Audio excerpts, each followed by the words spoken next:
Chairman ఉన్నదానికి Musi river development corporation ఆయన నాయకత్వంలోనే చేసినాం. మొత్తం లెక్క తీపిచ్చినాం ఒకసారి. నేను అప్పుడు మున్సిపల్ మంత్రిని, కేసీఆర్ సార్ చెప్తే మేమిద్దరం లెక్క తీసినాం.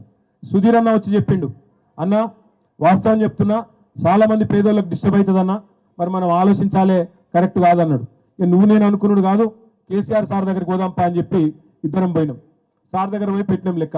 సార్కి ఇట్లున్నది, మరి మీరు అన్నట్టు ఏదో చేయబోదామంటే మాత్రం చాలామంది గరీబులు బాగా దెబ్బతినేటట్టున్నారు, ఏం చేద్దామంటే సార్ ఒకటే చెప్పిండు, ఇక అది పక్కకు పెట్టురు మీరు, ఎందుకంటే చేయగలిగితే ఏమైనా పేదోళ్ళకి మంచి చేయాలి, కానీ మనం అనవసరంగా వాళ్ళ నాగం చేయొద్దు, వాళ్ళ బతుకులు రోడ్డు మీద పడేయద్దు, దయచేసి ఆ పని పక్కకు పెట్టండి అని చెప్తే ఇద్దరం అన్ని డిజైన్లు గీపించినాం, అన్ని పెట్టినాం 2020 నాటికే.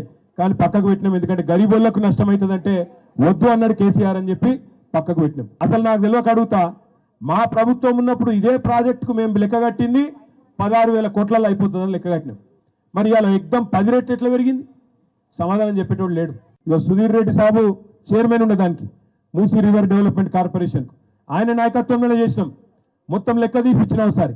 నేను అప్పుడు మున్సిపల్ మంత్రిని, కేసీఆర్ సార్ చెప్తే మేమిద్దరం లెక్క తీసినాం. సుధీర్ అన్న వచ్చి చెప్పిండు, అన్న వాస్తవం చెప్తున్నా, చాలామంది పేదోళ్ళకి డిస్టర్బ్ అవుతుందన్న, మరి మనం ఆలోచించాలే, కరెక్ట్ కాదన్నాడు. నువ్వు నేను అనుకున్నాడు కాదు, కేసీఆర్ సార్ దగ్గరికి పోదాంపా అని చెప్పి ఇద్దరం పోయినాం. సార్ దగ్గర పోయి పెట్టినాం లెక్క. సార్కి ఇట్లున్నది, మరి మీరు అన్నట్టు ఏదో చేయబోదామంటే మాత్రం చాలామంది గరీబులు బాగా దెబ్బతినేటట్టున్నారు, ఏం చేద్దామంటే సార్ ఒకటే చెప్పిండు, ఇక అది పక్కకు పెట్టురు మీరు, ఎందుకంటే చేయగలిగితే ఏమైనా పేదోళ్ళకి మంచి చేయాలి, కానీ మనం అనవసరంగా వాళ్ళ నాగం చేయొద్దు, వాళ్ళ బతుకులు రోడ్డు మీద పడేయద్దు, దయచేసి ఆ పని పక్కకు పెట్టండి అని చెప్తే ఇద్దరం అన్ని డిజైన్లు గీపించినాం, అన్ని పెట్టినాం 2020 నాటికే.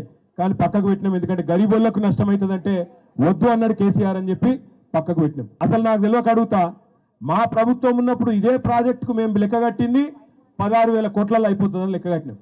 మరి ఇలా ఎగ్దం 10 రెట్లు ఎట్లా పెరిగింది? సమాధానం చెప్పేటోడు లేడు.